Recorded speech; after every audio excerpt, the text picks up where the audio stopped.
एक बार मित्र ग्वाल बाल इकट्ठे हुए तो भगवान ने मित्रों से कहा कि भैया क्या बात है, आजकल तुम बड़े दुबले पतले होते जा रहे हो, कुछ खाने को नहीं मिलता। ग्वाल बालों ने कहा लाला क्या बताए, हमारी माता जितना भी दूध दही मक्खन आदि निकालती है ना, सब मथुरा बेच कर आती है, हमें कुछ नहीं मिलता। भगवान ने कहा मिलता तो हमें भी नहीं है। बोले लाला तेरे घर तो 2-2 9-9 लाख गैया और तुझे भी दूध ना मिले, ये कैसे हो सकता है। बोले भैया अगर हमारे घर में दूध दही माखन मिलता तो तुम्हारी जूठन थोड़ी ना खाता, हम तो तुम्हारे घर का ही खाते, अपने घर का तो खाते ही नहीं। बोले लाला देख हड्डी पसली दिख रहे शरीर की, हमारी माता को समझा कि थोड़ा बहुत दूध दही हमें भी दे दे।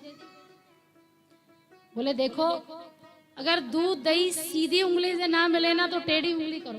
बोले तो क्या करना पड़ेगा। बोले चोरी करके खाओ। मित्रों ने कहा राम राम लाला तू अब हमें चोरी करना सिखाएगा।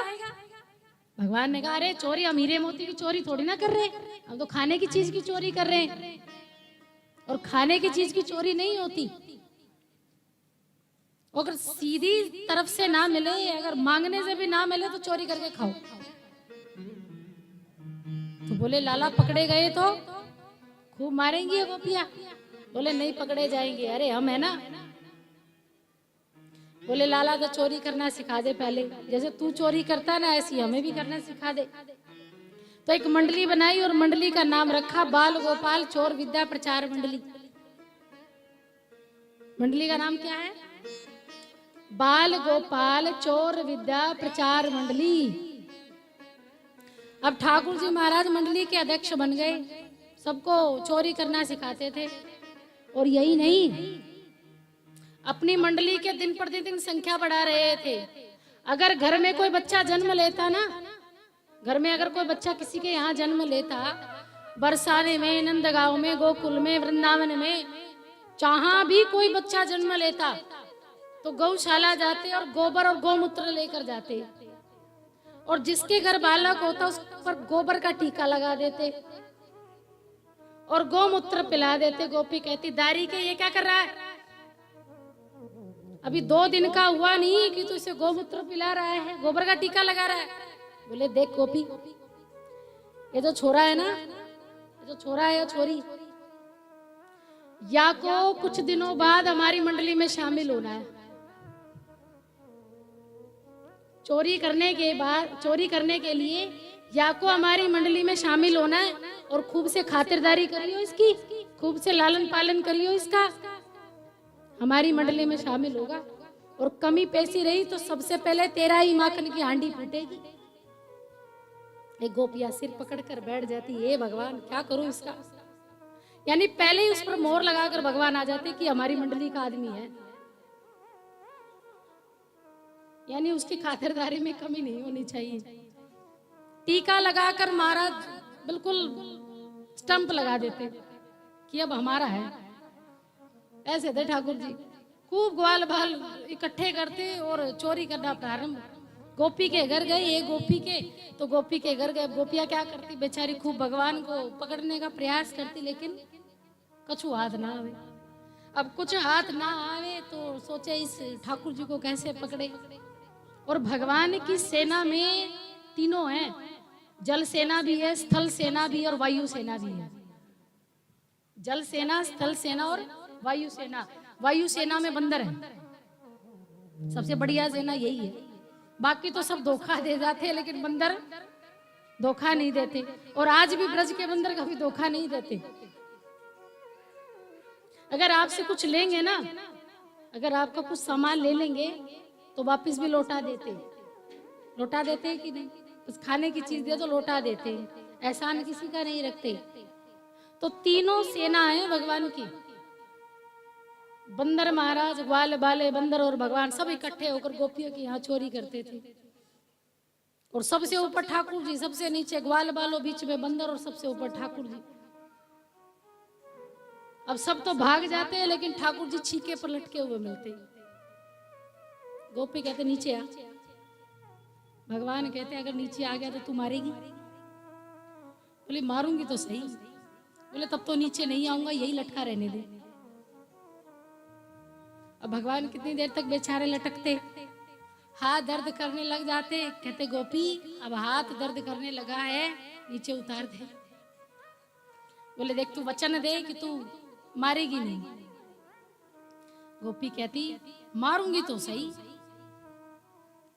बोली गोपी मेरा हाथ टूट जाएगा, और हाथ टूट गया तो एक हाथ से विहीन हो जाऊंगा, और माँ को अगर पता चल गया, यशोदा को पता चल गया तो तुझे खूब बुलाना देगी, तुझे खूब मारेगी। मैं तो पिटू पिटू, साथ में तू भी पिटेगी। और तू यशोदा को जानती है अपने लाला को कितना प्रेम करे। अब यशोदा देखे इतनी देर से भगवान लटके हुए हैं, हाथों में दर्द होने लगा, तो गोपिया ने सोचा कि बालक है, तो भगवान को नीचे उतारा।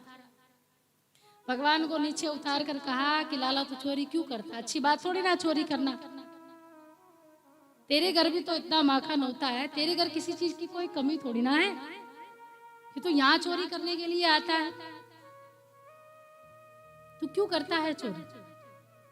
भगवान ने कहा गोपी एक बात बताऊं, तुम मुझे जब जब देखती हो तुम्हें कैसा लगता है? तुम मुझे जब जब देखती हो तो कैसा लगता है? बोले लाला ऐसा प्रतीत होता है मानो हम इस संसार की नारियां ना होकर, इस संसार की गोपी ना होकर क्षीर सागर में स्वर्ग में अप्सराएं हैं, ऐसा प्रतीत होता है। बोले बस वही एहसास दिलाने के लिए तुम्हारे पास आता हूं। जब जब तुम मुझे देखती हो तो कैसे आनंदमयी हो जाती हो, सुध बुध भूल जाती हो, घर परिवार भूल जाती हो। तुम्हारी आत्मा मुझसे मिलने के लिए कितना तड़पती है, मैं सब जानता हूँ। बोले लाला हम भी जानते हैं कि तू जब आता है तो हमारी व्यथा कैसी हो जाती है। हमारी शरीर मानो लगता है कि हम नहीं हैं। आत्मीयता का स्वरूप तुझे देखने के बाद प्रतीत होता है कि अब बस तेरे अंदर समा जाए। बोले बस यही एहसास दिलाने के लिए चोरी करने आता हूं। अब बता जाऊं के रहूं? और तू कहेगी तो मैं चोरी करना छोड़ दूंगा। गोपियों ने कहा लाला कदापि मत करना।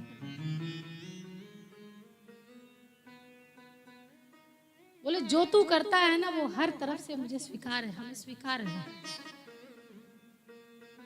जो तू लीला करता है बस उसी लीला में हम मग्न होकर अपने आपा खो बैठते हैं। और जब जब तुझे देखती हैं तब तब ये आत्मा एक ही बात विचार करके कहती कि कब उस प्रियतम से मिलन होगा, कब ये प्रियतमा अपने प्रियतम से मिलेगी, वो कब उसमें अभिभूत हो जाएगी। ये मिलन कब पूरा होगा लाला, ये मिलन कब पूरा होगा? बोले गोपिया अभी इंतजार है, क्योंकि प्रेम का अर्थ ही है कि सामने व्यक्ति ना हो तब भी उसकी आस रहे, सामने व्यक्ति ना हो तब भी उससे प्रेम रहे, वो प्रेम है। किसी व्यक्ति विशेष से प्रेम नहीं होना चाहिए। किसी व्यक्ति विशेष की सुंदरता, उसके वचन, उसकी भाषा, उसका रहन सहन, उससे प्रेम नहीं होना चाहिए। वो भले ही ना रहे फिर भी अगर उसमें आपका भाव है तो वो प्रेम है। तो प्रेम करने के लिए किसी चीज का होना जरूरी नहीं, बस वो भाव प्रकट करना जरूरी है।